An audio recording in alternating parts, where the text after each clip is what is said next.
Bonjour à tous, on se retrouve pour un nouveau Texama Show, cette fois-ci pour parler de l'actualité comme d'habitude de l'informatique et de la technologie en général pour la semaine. Alors, on a une news que j'ai oubliée la semaine dernière, j'ai vraiment oublié, en plus je comptais vraiment l'intégrer.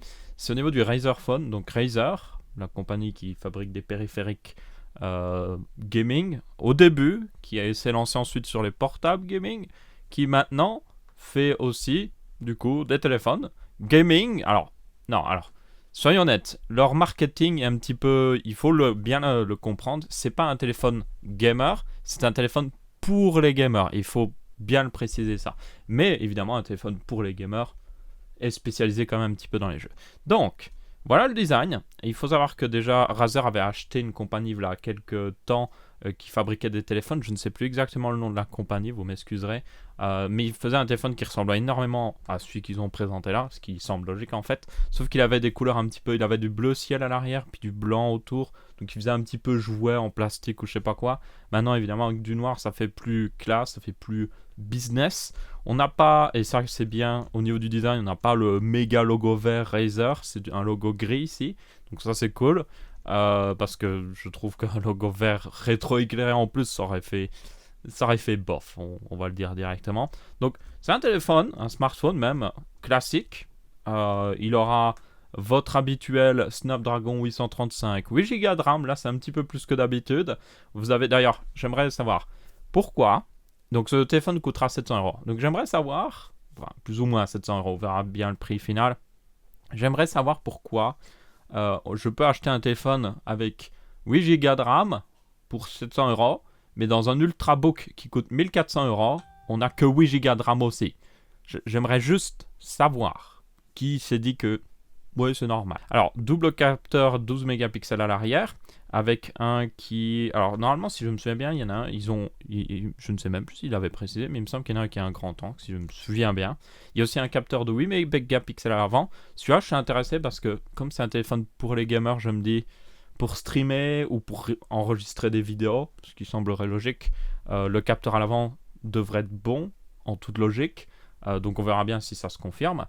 On a aussi 64 Go à l'intérieur avec microSD, donc vous pouvez étendre jusqu'à 2 Tera, même s'il n'y a pas encore de carte microSD de 2 Tera disponible pour le moment.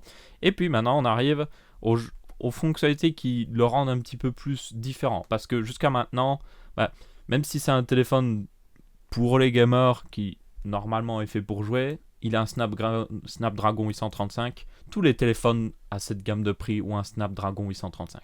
Le OnePlus 5 qui coûte moins cher à un Snapdragon 835. Donc si c'était juste pour ça que c'était un téléphone gamer, c'est raté. Mais non, c'est pas pour ça. Vous devez le voir, il a un écran 120 Hz. Là tu te dis, what the fuck? Donc c'est un écran, alors, c'est pas une dalle OLED, parce qu'il n'y a aucune dalle OLED qui atteint 120 Hz pour le moment. Donc c'est du IGZO. Je ne sais plus exactement le nom complet, mais c'est une variation d'une dalle LCD classique, c'est un peu particulier. Cette dalle normalement est prévue pour les casques de réalité virtuelle. Elle est en 2560 par 1440, 16 neuvième. Donc normalement dans un casque de réalité virtuelle vous en auriez deux, l'une à côté de l'autre comme ça. D'où le fait qu'elle a un haut taux de rafraîchissement et quand même des bonnes couleurs. Mais bon là ils l'ont pris pour le téléphone parce que ça peut être intéressant. Donc Gorilla Glass 3. Et du coup, cet écran, donc comme je dis, 120 Hz. Alors, ce ne sera pas 120 Hz en permanence, évidemment. Ce sera 120 Hz quand l'écran se refresh réellement. Si vous êtes sur votre boîte mail et que vous ne bougez pas, vous n'allez pas avoir du 120 Hz permanent de votre boîte mail, ok?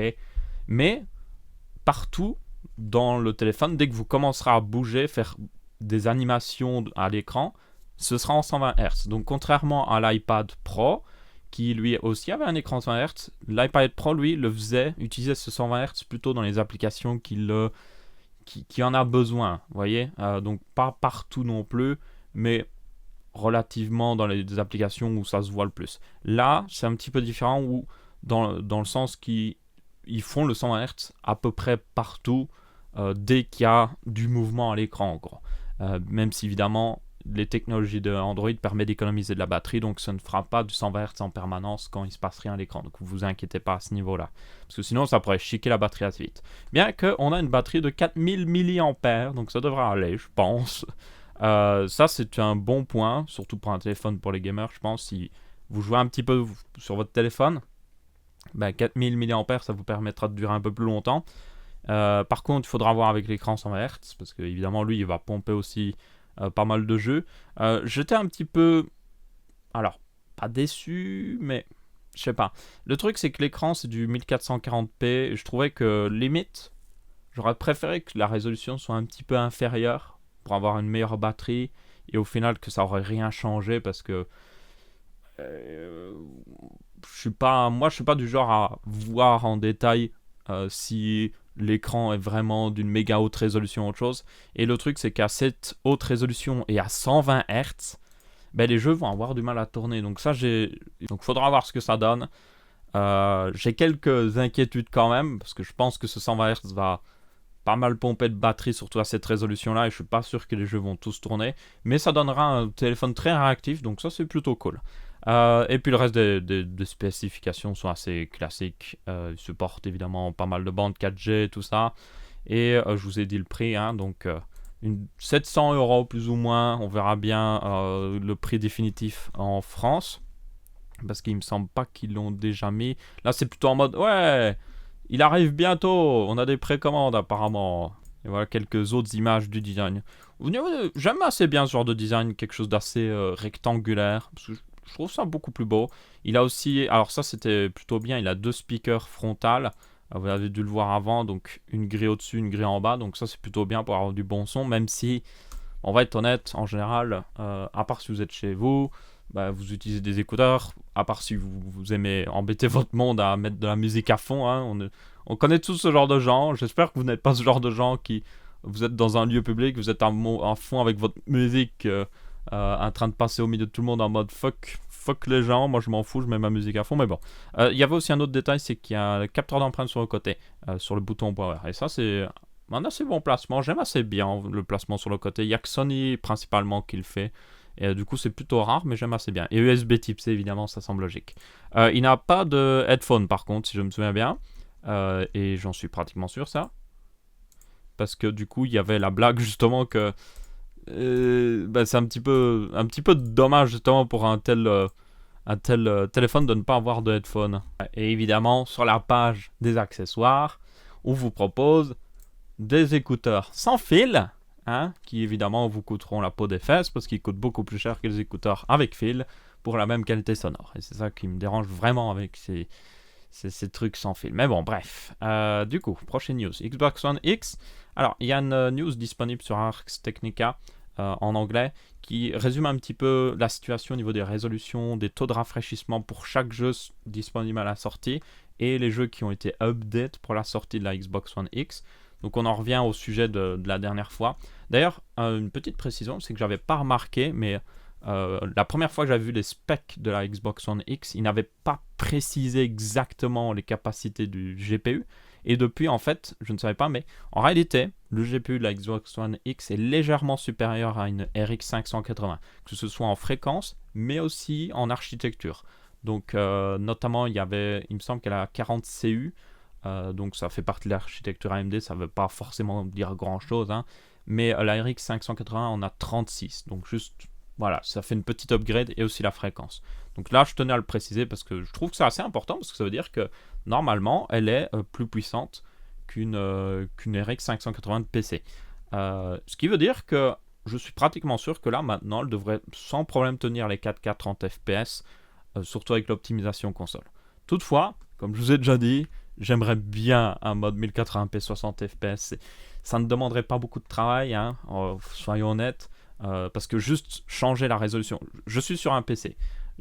Fais tourner mon jeu en 4K avec les mêmes paramètres graphiques. Je le refais tourner en 1080p. Sans changer les paramètres graphiques, le jeu tourne beaucoup plus vite.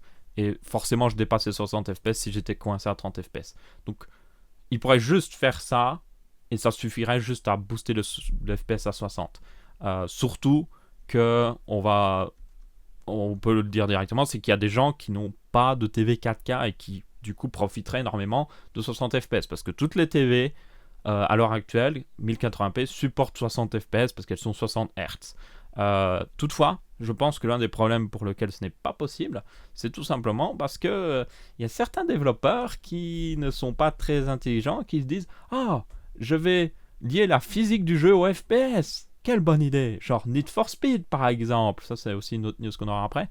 Mais Need for Speed, par exemple, oui, dans certains jeux Need for Speed, la vitesse du jeu dépendait du FPS. Donc ça veut dire que si vous aviez 2 fois plus de FPS, la vitesse du jeu était 2 fois plus importante au niveau de la physique.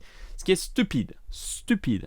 C'est 2017. Ça, c'est une technique de programmation qui date du début des consoles. Parce qu'à cette époque-là, ça avait une valeur de faire ça. Maintenant, non. C'est juste horrible de programmer comme ça. Je suis désolé.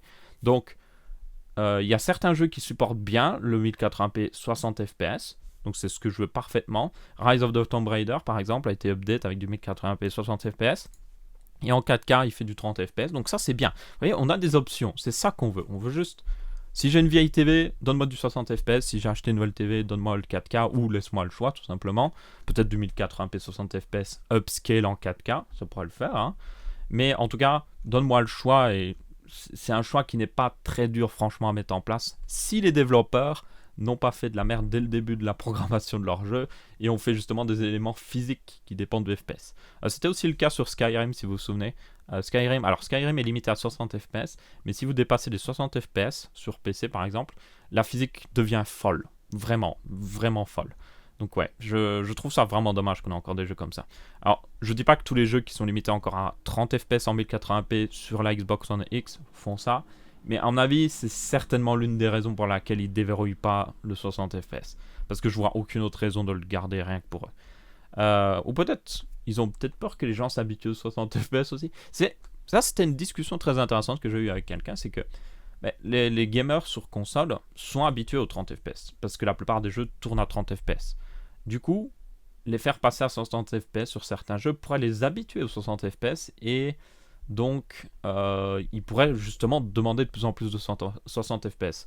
Et du coup, l'un des arguments qu'il y avait, c'était si on reste à 30 fps, personne ne se plaint parce que ça reste 30 fps comme on a toujours eu, mais on peut garder une bonne qualité graphique. Donc, c'est valide comme argument.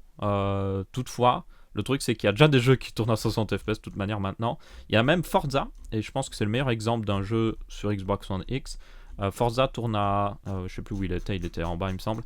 Il tourne à 60 fps, même en 4K. Donc ça c'est plutôt cool. Par contre c'est l'un des pratiquement rares seuls. Il y en a quelques autres aussi, mais c'est très limité. Il y a aussi certains jeux qui ne tournent même pas en 1080p, qui ont été updated pour juste tourner en 60 fps, notamment Project Cars 2. Donc c'est vraiment un petit peu le bordel, on dirait, au niveau du support de cette Xbox One X. C'est un peu inquiétant, je trouve, parce que on est sur une console propriétaire et je pense que Microsoft devrait un peu taper du pied pour justement pousser un petit peu les développeurs à faire les choses correctement. Mais bon. Alors, surtout pour les jeux qui sortent maintenant. Évidemment, les jeux qui sont updates, qui sont sortis il y a 2 ans, c'est pas la même chose. Alors, prochaine news au niveau de Intel. Intel va fabriquer un CPU combiné avec un GPU AMD. Et là, vous êtes en mode... Hein? Quoi? Oui, vous ne rêvez pas. Intel a travaillé en coopération avec AMD pour sortir ça. Donc, ce processeur slash GPU, c'est un APU en quelque sorte. Donc, voilà à quoi ça ressemblait avant dans un PC portable. Vous avez le GPU ici, la RAM du GPU et le CPU ici. Donc oui, le GPU est plus gros que le CPU, ça peut paraître un peu bizarre, mais c'est normal en fait. Donc, ça c'était la disposition classique. Dans pas mal de petits ordinateurs portables, notamment ceux que vous avez des GTX 1060, 1050, ceux qui ont des plus petites encore cartes graphiques, ils seront comme ça, pratiquement tous. Même les plus hauts de gamme seront assez similaires, même si le GPU aura tendance à être un petit peu plus écarté pour mieux refroidir, mais globalement c'est comme ça. Et eux, ce qu'ils veulent faire, c'est tout simplement mettre sur le même morceau de silicone, le silicium plutôt, les deux silicium de CPU et de GPU. Donc à quoi ça ressemble, pour être plus exact, voilà à quoi ça ressemble. Donc vous avez par exemple le CPU ici, le GPU ici, et puis vous avez un autre morceau de silicium en dessous. Donc lui, ce serait lui qui serait justement en dessous ici. Et en gros, ils ont des connexions très haute vitesse en dessous pour communiquer entre eux. Donc ça c'est plutôt bon pour les performances premièrement. C'est aussi bon pour la consommation, parce qu'ils peuvent partager l'énergie, et c'est d'ailleurs prévu, ils ont de quoi partager l'électricité. Donc ça permet d'avoir juste un seul étage d'alimentation pour l'entièreté de la puce, ce qui est mieux pour l'efficacité énergétique, et aussi qu'ils puissent partager en temps réel, et donc comme je l'ai dit, surtout les performances qui seront bonnes. Donc ça ressemble un petit peu, alors c'était déjà fait avant que chez Intel, par exemple les processeurs serveurs, chez Intel il y en a certains qui ont par exemple énormément de cœurs, qui sont en fait comme AMD, c'est plusieurs morceaux de silicium rassemblés ensemble sur un autre morceau de silicium pour donner un plus gros processeur. Donc c'est aussi la même chose que chez AMD où on avait parlé de l'Infinity Fabric, hein, vous vous souvenez. Par exemple Threadripper, vous avez 4 morceaux de CPU différents, sauf que là ils mettent directement sur un autre morceau de silicium pour avoir l'impression, on va dire, que c'est plus qu'une seule puce en quelque sorte. Donc c'est plutôt intéressant. C'est surtout très intéressant que ce soit AMD qui travaille avec Intel. Ça devrait donner des très bonnes performances. Donc là, on parle d'une puce GPU qui tourne sous Vega, version un petit peu mobile évidemment, et d'un CPU Intel certainement 4 cœurs au minimum maintenant. Donc des très bonnes puces, même peut-être plus en fait au niveau du CPU, on verra bien. Mais ça devrait donner des très bonnes puces. Non, apparemment c'est... Non, là il parlait d'autre chose. Et un point qu'ils apportaient d'ailleurs dans l'article et qui est assez bon, c'est qu'au final, Intel se débrouille niveau CPU, hein, faut l'avouer, mais au niveau GPU, ils ont quand même du mal. Ils ont, je pense, surtout du mal à faire un plus gros GPU. Donc ils arrivent à faire des très bons petits GPU qui font juste le strict minimum d'un GPU, faire un petit peu tourner des petits jeux et autre chose, mais ils n'arrivent pas à faire plus gros. Et du coup, ça veut dire que vous avez des Core i7 avec le même GPU que des Core i3. Et c'est stupide, c'est littéralement, tu payes un Core i7 et tu n'as aucune upgrade de performance. C'est comme si tu prenais un smartphone à 200€ et que tu avais des aussi bonnes performances GPU qu'un smartphone à 700€. Ça fait un peu mal quand même, hein, pour ceux qui achètent. Maintenant, ça devrait régler le problème avec ça, parce qu'on devrait avoir une puce GPU chez AMD qui est évidemment beaucoup plus puissante. Et du coup, une autre news en relation directement avec cela, c'est que le chef de chez AMD, des GPU, donc il faut que je retrouve son nom pour pas le mal le prononcer, donc c'est apparemment Koduri, qui est donc cette personne-là, qui du coup dirigeait la division GPU de chez AMD depuis pas mal de temps. Ah voilà, Raja Koduri, voilà. On l'appelle souvent Raja. Il y a d'ailleurs pas mal de blagues sur internet avec Raja. Du coup, c'est lui qui a participé pour la création de Vega et tout ça. Et ce qui était bizarre en fait, c'est que à la sortie de Vega, donc les Vega 56, 64, il a pris 2 semaines, 3 semaines de vacances ou même plus. Et justement, en revenant de vacances, c'est là qu'il y a eu l'annonce de d'abord cette puce, hein, et puis aussi l'annonce qu'il allait rejoindre Intel. Et du coup, c'est juste bizarre en fait. On ne sait pas si c'est juste Intel qui a réussi à le débaucher, ou si c'est AMD qui l'a laissé partir chez Intel exprès. Peut-être que il se débrouille bien, mais qu'ils ont des problèmes avec lui parce qu'il n'est pas assez efficace. Ça pourrait arriver, hein. Je pense notamment au fait que Vega est intéressant comme architecture, mais ça n'arrive pas à entrer en compétition avec Nvidia, donc peut-être que c'est une raison. Ou une autre raison qui était donnée, c'est que actuellement Intel est le créateur du x86. C'est un jeu d'instruction qui est vraiment important pour faire fonctionner Windows et n'importe quel OS qui tourne sous justement le x86. Eh bien, il y avait une information comme quoi peut-être qu'en fait, comme AMD en fait loue le droit, donc ils ont le droit d'utiliser le x86, mais ils ont une licence en fait, ils ont un accord avec Intel. Et du coup, peut-être que c'était justement un geste pour garder cette licence active ou autre chose. Je sais pas trop, on ne sait pas trop en fait, il n'y a personne qui est vraiment là-dedans pour le savoir. Une chose est sûre, Intel semble être intéressé à faire des plus gros GPU chez eux, donc ça pourrait donner de la concurrence très intéressante sur le marché GPU. Je pense notamment avec Nvidia, parce que du coup on aurait enfin un peu plus de concurrence. On aurait même 3 acteurs sur le même marché, vous imaginez. Au niveau du GPU, ce serait très intéressant. En fait, ça fait très longtemps qu'on n'a pas eu une telle concurrence. Parce qu'il y avait d'autres acteurs du GPU, hein, voilà, très longtemps, mais voilà, ils sont morts pour la plupart. Donc ouais, j'attends de voir ce que ça donne. Ça va prendre des années certainement parce qu'il vient juste de rejoindre. Hein. Ne commencez pas à vous dire ah ouais, je vais m'acheter une carte graphique Intel là. Non, je vais m'acheter une Core i7 pour jouer une Core i7 parce que c'est une carte graphique. Ce serait un peu bizarre, mais bon. Alors justement, je parlais de tout à l'heure Need for Speed. EA, what the fuck EA. Alors EA vient d'acheter le studio qui est derrière Titanfall, donc c'est Respawn Network si je me souviens bien. Non, pas Respawn Network, c'est Respawn Entertainment, voilà. Donc le studio qui avait été créé par les créateurs de Call of Duty après avoir quitté Activision, si vous vous souvenez. Donc ça veut dire que les mecs ont quitté Activision pour rejoindre juste un autre démon, parce que EA Activision, c'est à peu près la même chose pour moi, mais bon. Et donc je trouve ça un peu bizarre, ou peut-être qu'ils ont juste vendu leur âme pour 455 millions de dollars, donc c'est pas mal pour vendre son âme, je pense, ça va encore. Oh, bien que Notch a fait mieux hein, quand même, hein, parce que Notch il a fait quand même plus de 2 milliards, donc je pense qu'ils ont encore beaucoup à apprendre. Mais bon, bref. Et ce qui est bizarre, c'est que voilà 2 semaines, même pas, 3 semaines, ils ont fermé un autre studio qui existait, c'était Sledgehammer, non Visceral, qui avait notamment fait Dead Space pour ceux qui se souviennent. Donc ouais, donc ça veut dire qu'ils ferment un studio et puis 3 semaines plus tard ils achètent un autre studio. Ils étaient en mode ok. Alors première chose déjà, c'est que c'est pas comme si c'était une marque qui avait arrêté un produit.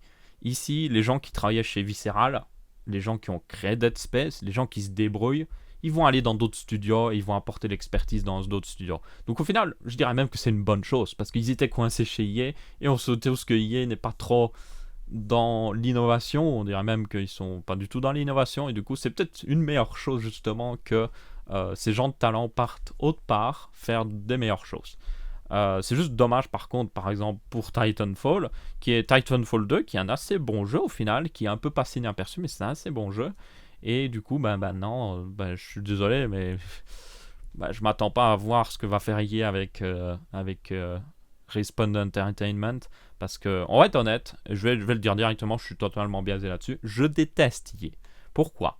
Parce que EA a détruit des franchises de jeux que j'adorais.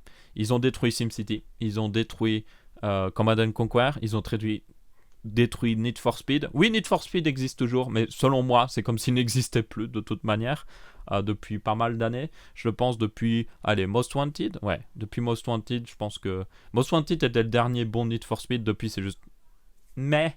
Et puis, c'est de pire en pire, en fait.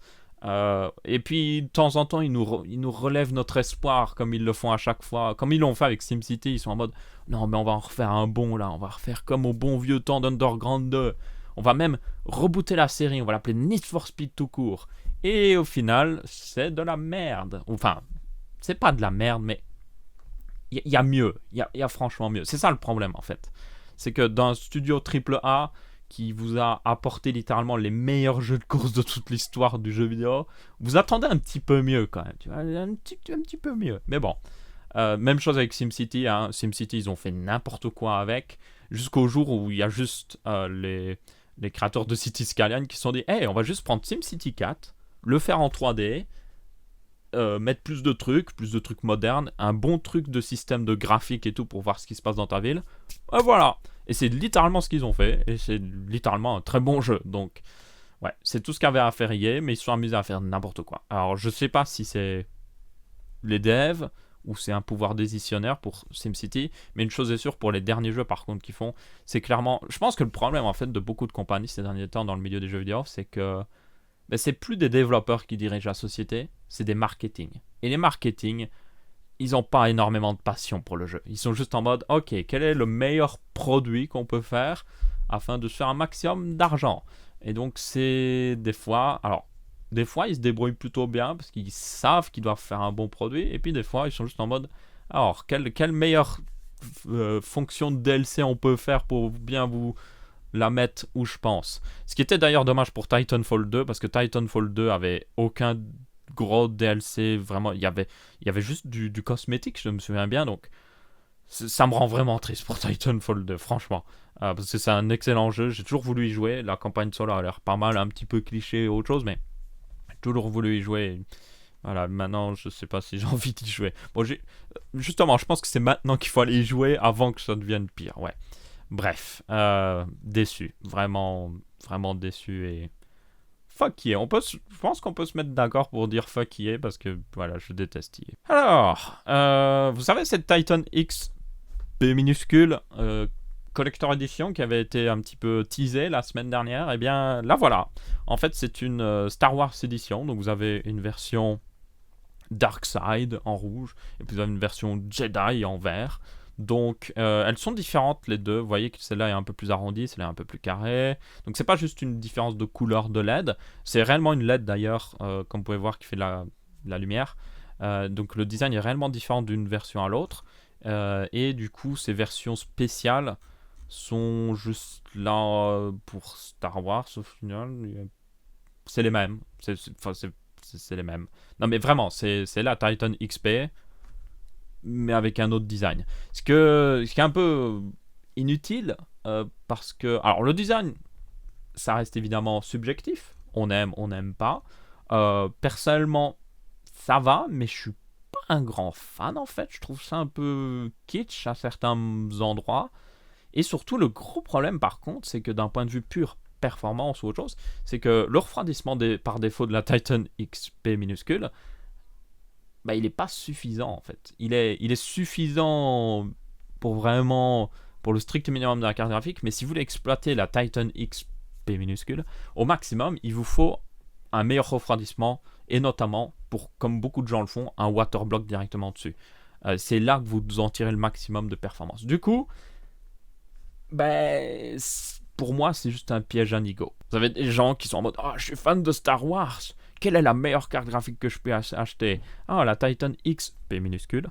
2 fois plus cher pratiquement. Non, pas 2 fois plus cher, mais 400 à 600 euros plus cher qu'une 1080 Ti pour 10% de performance en plus. J'achète. Surtout qu'elle a un design spécial Star Wars. Mais bon, voilà mon avis sur la Titan XP qui a toujours été jusqu'à maintenant. C'est que c'est une très belle carte. Si on me l'offre, no problemo. Mais personne ne devra acheter ce genre de carte. Et encore moins parce qu'elle a un magnifique design Star Wars ou je ne sais quoi encore. Parce que honnêtement, je vois pas l'intérêt. Je vois vraiment pas l'intérêt. Donc ouais, si vous avez plus de 1200, je ne sais plus exactement le prix. Si vous avez plus de 1200 euros à claquer dans quelque chose de totalement inutile, faites-vous plaisir. Vous pouvez m'en envoyer une au passage, ça ne me dérange pas. Alors, Samsung, c'est une petite news. Alors, il n'y a pas juste la news par rapport à la GDDR6, c'est aussi une petite news au niveau du fait que Samsung a enfin compris qu'il y avait des problèmes de RAM, et apparemment ils vont augmenter la production de RAM, donc ça c'est une bonne nouvelle, parce qu'actuellement c'est la misère au niveau RAM, je ne sais pas si vous savez, mais j'en ai parlé un petit peu dans la config de cette semaine-ci, mais le prix de la RAM est aussi haut, parce que ils ont des problèmes de production dessus, et donc il n'y a pas assez de RAM disponible. Le gros de la RAM part chez les OEM, donc les OEM c'est les gros constructeurs de PC portables, Acer, HP, Asus, MSI, tous. Eux ils récupèrent la RAM, et puis le reste va sur le marché des pièces détachées, et du coup il n'y en a pas, il en manque, et les prix augmentent évidemment, parce que la demande est haute, et l'offre elle est comme ça. Donc on a des mauvais prix, et c'est vraiment dommage, parce que ça ralentit le marché du PC selon moi, donc je pense que c'est pour ça d'ailleurs que Samsung fait ça. C'est parce que je pense qu'il y a beaucoup de marques qui commencent à se dire hey, on devrait peut-être régler ça, parce que premièrement les cartes graphiques sont chères à cause des cryptocurrencies, et en plus de ça la RAM coûte cher, malgré que les processeurs sont beaucoup moins chers maintenant. Donc au final les gens n'en retirent pas plus parce que tout leur argent part dans la RAM ou dans la carte graphique, ce qui est dommage, et du coup j'ai l'impression vraiment que le marché du PC a un petit peu... Alors, c'est pas qu'il a ralenti, mais il devrait encore plus exploser qu'il ne le fait actuellement. Et c'est à cause de tout simplement les prix de la RAM et tout ça. La cryptocurrency, c'est pas vraiment quelque chose qu'on pourrait régler de toute manière. Par contre, la RAM, c'est clairement quelque chose qui peut être réglé. Tout simplement en améliorant les procédés de production et en produisant en plus, tout simplement, parce que de toute façon, il y a un marché. Je suppose qu'ils se sont amusés à rester comme ça dans cette situation... ce quiproquo pendant quelques mois, même limite une année, parce que ça leur faisait de l'argent. Hein. Je veux dire, si vous pouvez vendre votre puce mémoire pratiquement 2 fois plus cher, vous le faites, hein, forcément. Mais bon, maintenant, je pense qu'ils commencent à se rendre compte que c'est en train de faire du mal au marché, et qu'ils sont en train de faire des mesures en conséquence. Ça va prendre plusieurs mois avant de voir des changements, je tiens à prévenir par contre, donc ne vous attendez pas à voir les prix de la RAM chuter la semaine prochaine, mais ça commence à bouger dans la bonne direction, et ça fait plaisir. Autre chose, c'est la GDDR6, donc... niveau carte graphique, donc ça c'est de la mémoire pour les cartes graphiques, hein, je vous rappelle, G pour graphique Et puis c'était double rate. Alors non, le premier c'est, je ne sais plus, data double rate memory. Donc c'est ça que ça veut dire DDR, data double rate. Et donc la GDDR6 a été annoncée un petit peu il y a quelques temps. Il me semble j'avais fait une news là-dessus. Mais maintenant on commence à avoir des premières puces. Donc la GDDR6 est une successeur à GDDR5X. Donc c'est différent de l'HBM. L'HBM c'est un tout nouveau type de mémoire, c'est pas la même chose. Donc là on parle plutôt d'une évolution classique de la GDDR5 et de la GDDR5X avec des meilleures performances, une meilleure consommation et tout ça. Donc les performances sont meilleures comme on pourrait s'en attendre. Donc elle peut aller jusqu'à du 16 Gbps de bande passante, ce qui donne une bande passante pratique sur un bus mémoire, en tout cas 384 bits. Ça vous donne une bande passante de 768 gigas à la seconde, plutôt pas mal. 384 bits, c'est un bits mémoire équivalent à une GTX 1080 Ti, pour ceux qui se demandent. Comparé à ça, la meilleure GDDR5X fait du 528 Go à la seconde de bande passante pratique. Donc une bonne petite upgrade. C'est pas méga non plus. Je pense qu'à long terme, le mieux ce sera la HBM. C'est pour ça que d'ailleurs KMD investit énormément là-dedans, parce qu'à long terme, ça finira par payer. Mais là, ce genre de puce de mémoire est plutôt intéressante pour, premièrement, genre Nvidia qui voudra économiser un maximum d'argent, et aussi peut-être pour des futures cartes graphiques moyenne gamme qui n'ont pas vraiment besoin de la méga grosse HBM qui coûte hyper cher, mais qui profiteraient d'avoir une bonne petite GDDR6 plus rapide, qui coûte moins cher aussi à produire, parce qu'évidemment, ça coûte moins cher à produire pour la même capacité, c'est ça qui est bien aussi. Donc là, c'est une puce de 16 Go d'ailleurs. Je sais pas si. Oui, il me semble c'est la puce en entier qui fait peut-être 16 Go, je suis même pas sûr. Mais ça devrait donner des trucs intéressants dans le futur, même si personnellement, je préfère que on pousse plus vers la HBM, parce que plus il y aura d'HBM produit, moins elle coûtera cher à produire. Enfin bref. Du coup, c'est à peu près tout pour les news de cette semaine-ci. J'espère que vous avez bien apprécié. N'hésitez pas à laisser votre avis, que ce soit en pouce bleu, pouce rouge ou en commentaire. Pour la semaine prochaine, alors j'ai quelques petites vidéos intéressantes. J'ai démonté ma 1080 Ti pour changer la pâte thermique. Donc ça devrait être intéressant. Donc je vais vous montrer quel genre d'upgrade ça vous donne au niveau des températures et de la fréquence. Surtout la fréquence en fait. Et j'ai aussi une magnifique vidéo à faire sur un certain câble. Alors là, vous le voyez un petit peu, il fait une lumière verte normalement. Vous voyez le câble là. Alors ça, c'est un câble magnétique. C'est-à-dire que vous pouvez prendre, par exemple, un téléphone. Ici, j'ai un téléphone. Vous devez le voir. Et en fait, le câble s'approche. Et voilà, le téléphone a commencé à recharger. Vous avez dû entendre le son. Et en fait, ça s'accroche directement. Et c'est vraiment pratique. Pour ceux qui regardent des vidéos en anglais, ils ont dû peut-être déjà le voir chez pas mal de youtubeurs anglais. Mais je m'en suis procuré un. Et je compte bien le montrer. Parce que c'est... Franchement, depuis que je l'ai, je suis plutôt content parce que ça change la vie. Et je pense que c'est la meilleure solution face au chargement sans fil que je trouve inefficace et qui coûte souvent trop cher. Donc voilà. Merci à tous de regarder. N'hésitez pas à laisser votre avis, que ce soit en pouce bleu, pouce rouge ou en commentaire. On se retrouve pour une prochaine vidéo et je vous dis salut à tous.